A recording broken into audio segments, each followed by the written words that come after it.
Family எப்படி நல்லா இருக்கீங்களா? நம்ம ராஜலிக்ஸ் பேசுகிற வீட்டில் நீங்கள் பார்க்க போகிறது கொச்சிக்காதீங்க, உங்கள் வாய்ஸ் ரொம்ப கம்மியாக இருக்கும்னு நினச்சிருங்க, சரியா?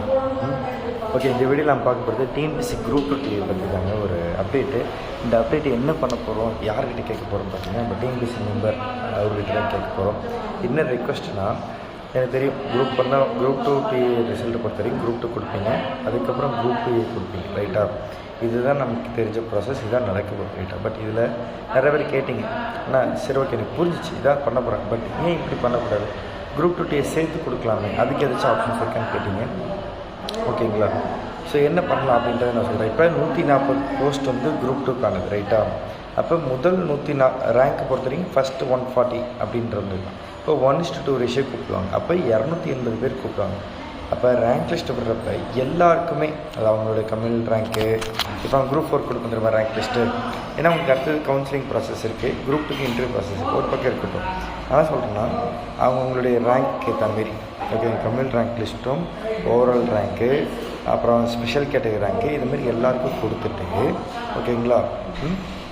அதே சமயம் அந்த ஃபஸ்ட்டு 280 பேர் அந்த ரேங்க், அதாவது டாப் ரேங்கர்ஸ் அப்படின்னு இருக்குல்ல, அது தனியாக ஒரு லிஸ்ட்டாக விட்டுட்டு இந்த 280 பேர் நேராக நீங்கள் இன்டர்வியூ வந்துடுங்க, ஓகேங்களா, இந்த டேட்டில் வந்து சொல்லிட்டு அவங்க தனியாக கொடுத்துருங்க.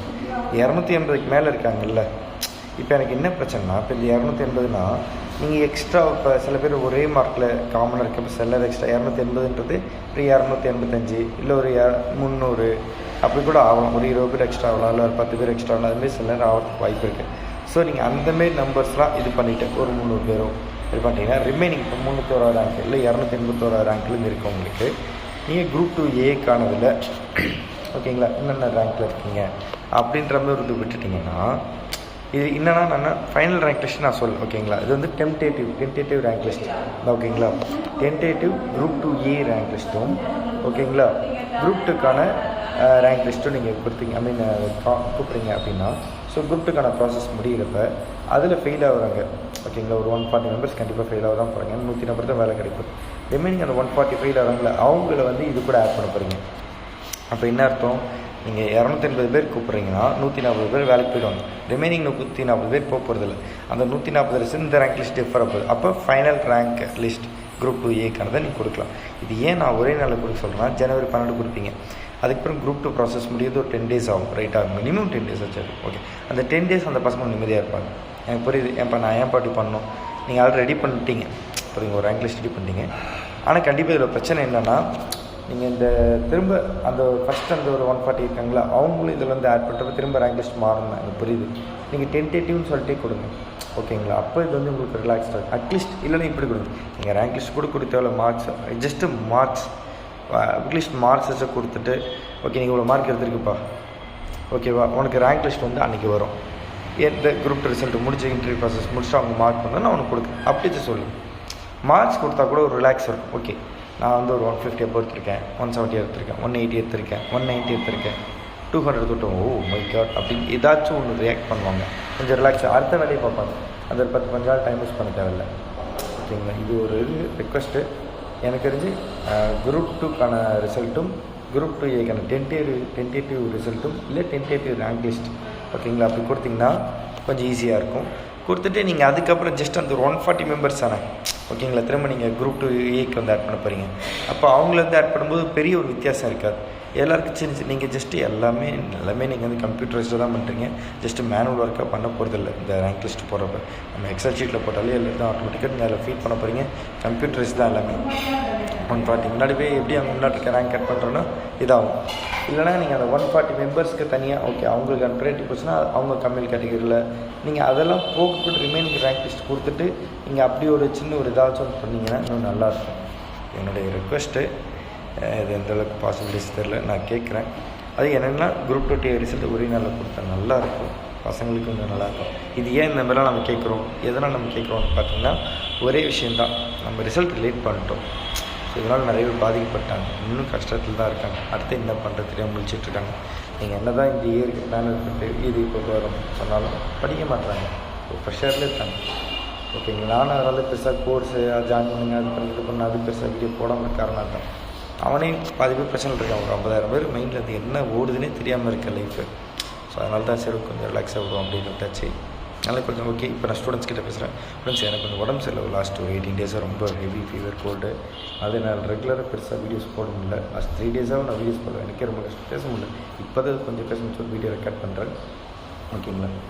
ஸோ அதான் சிவியராக இருந்துச்சு, க்ரானிக்காக ரொம்ப கஷ்டப்பட்டுச்சு. ஓகேவா? உங்களுக்காக தான் எல்லாம் கண்டிப்பாக இந்த இயர் 2024 என்னுடைய பெஸ்ட்டை நான் கொடுக்க பார்க்குறேன். நம்ம எப்போதுமே ஏதாச்சும் உங்களுக்காக பண்ணுவேன். இந்த லாஸ்ட் இயர் வந்து கொஞ்சம் ஃபீஸ் இன்க்ரீஸ் பண்ணுற பேட்ச், ஏன்னா 135 டேஸ்க்கு போட்டோம்.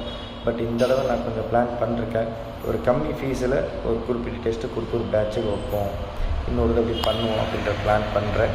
இந்த குரூப் 1, குரூப் 2, குரூப் 4 இந்த இயர் 2024 புது பேட்சில் நம்ம ஸ்டூடெண்ட்ஸ் நிறைய பேர் கிளியர் பண்ணோம். நம்ம ஸ்டூடெண்ட்ஸ்லாம் நம்ம சேனல் ஃபார்மரி ப்ராஜெக்ட்ஸி ஃபேமிலிஸ் எல்லாருக்கும் தான் சொல்கிறேன். சரிங்களா? முடிஞ்ச அளவுக்கு நான் ஏஎம் ஆப்ஷன் நான் க்ரியேட் பண்ணுறேன். ஓகேங்களா? அதுக்கும் நான் பிளான் பண்ணுறேன். ஓகேவா? ஜாயின் பண்ணுங்கள், யூஸ் பண்ணிக்கோங்க. இப்போதைக்கு நீங்கள் 2000 கட்டி கோர்ஸ் ஜாயின் பண்ணிக்கிட்டு குரூப் 2 வரட்டும், குரூப் 1 ஃபிலிப்ஸ் இருக்கும் ஜாயின் பண்ணிக்கிட்டிங்கன்னா ரிமைனிங் ஃபீஸ் 4000 வந்து பார்த்தீங்கன்னா ஆஃப்டர் அந்த 65 டெஸ்ட்டுக்கு அப்புறம் நீங்கள் ரிமைனிங் கட்டுற மாதிரி நான் பிளான் பண்ணிருக்கேன். எடுத்தோன்னா 6000 கட்டணும், 2000 கட்டிட்டு ஒரு 60 டெஸ்ட்டு முடிஞ்சால் ரிமைனிங் 4000 கட்டுறது உங்களுக்கு அது ஒரு பெனிஃபிட் தானே, நல்ல சேலஞ்சு தானே. நான் டெஸ்ட் எழுதுறேன், அதுக்கப்புறம் நான் காசு கட்டணும் அப்படின்ற மாதிரி இருக்குல்ல. ஸோ அதுவும் ட்ரை பண்ணுங்கள். இது உங்களுக்கு நான் இயர் கொடுக்குற ஒரு பெனிஃபிட்டு. நான் என்ன சொல்கிறேன்னா, ஒருத்தன் ஃபீஸ் கம்மியாக இருக்கிறாங்கன்னா உங்களுக்கு இன்னும் பெஸ்ட்டாக கொடுக்கணும்னு நான் நினைக்கிறேன். புரியுதுங்களா?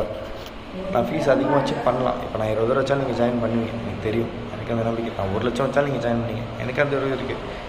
என்னால் ப்ரூஃப் பண்ண முடியும். ஏன்னா நீங்கள் சில பேர் நீ 13,000 ஜாயின் பண்ணிருக்காங்க, 10 பேர் அப்போ உடனே கூட ஜாயின் பண்ணிருக்காங்க அந்த டைமில். புரியுதுங்களா? சரி, இருந்தாலும் நம்ம ஸ்டூடெண்ட்ஸ்க்கு இன்னும் இன்ட்ரெஸ்ட் பெஸ்ட்டாக பண்ணதால சில விஷயத்தில் கட் பண்ணி சில விஷயத்தை ஆட் பண்ணி அப்படி பண்ணணும். இந்த இயரில் இன்னும் அந்த ஹார்ட் காப்பி பேட்செல்லாம் வேணும்னா நான் அதுக்கு எவ்வளோ செலவாகும் எல்லாத்தையும் பார்த்துட்டு என்னால் பாசிபிளாக பண்ண முடியுமா இந்த இயரில், அதுவும் நான் ட்ரை பண்ணுறேன். ஓகேங்களா? நீங்கள் எது கவலைப்படாதீங்க. ரிசல்ட் விஷயம் வந்து நம்ம டீம் சைடில் அவங்க டிசைட் எடுத்து பண்ணுறது தான். ரிசல்ட் எப்படி வேணால் வரட்டும், பாஸ் ஆகிறவங்க ஓகே அந்த பக்கம் போட்டு, ஃபெயில் ஆகிறவங்களுக்கு தான் நான் இப்போ பேசுகிறேன். இப்போ ஃபெயில் ஆனால் அது வந்து ஒரு ஸ்டெப் நம்ம எடுத்து வச்சுருக்கோம்.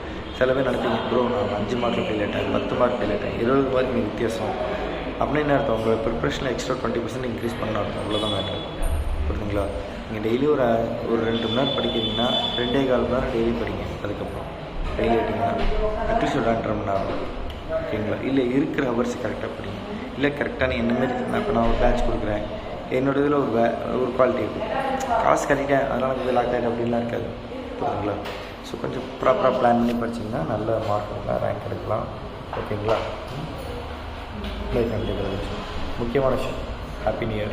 சாரி லேட்டாக சொல்கிறேன். ஏன் ஹாப்பி நியூ இயர் சொல்கிறேன்னா, இந்த இயர் நீங்கள் என்ன பண்ண போகிறீங்கன்னு எனக்கு தெரியாது. ஓகேங்களா? நீங்கள் போஸ்டிங் வாங்குவீங்களா வாங்க மாட்டிங்களா தெரியாது. பட் நம்மளோட உழைப்பு போட்டோமா இல்லையான்றது தான் மேட்ரு. என்னோட இது அதுதாங்க. நான் வந்து இந்த லக்கெலாம் நம்புறதில்லை. ஏன்னா எனக்கு லக்கு அடித்ததும் கிடையாது, லக்கு கிடச்சதும் கிடையாது.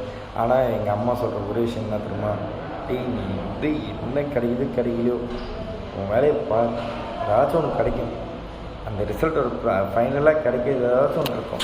நீ ட்ரை பண்ணிட்டே எத்தனை தடவை ஃபெயில் ஆட முடியும் அப்படின்னு சொல்லுவாங்க. ஏன்னா எங்கள் அம்மா வந்து ரொம்ப அப்படியே சூப்பராக ஜீனியஸ்லாம் கிடையாது, நார்மல் பர்சன். குழந்தை பிறந்ததுக்கப்புறம் கொஞ்சம் கஷ்டப்பட்டு அப்படி இப்படி படித்து ஒரு 50%, அப்புறம் கொஞ்சம் ஒரு 60 மார்க்கு அப்படின்ட்டு ரொம்ப கஷ்டப்பட்டு தான் படித்தாங்க. ஓகேங்களா? அவங்களோட லாஜிக்கில் நமக்கு தேவை பாஸ் ஆகும். அதுக்கு என்ன பண்ணணும்? படிப்போம். படித்தா தான் வாழ்க்கையில் ஜெயிக்க முடியும்.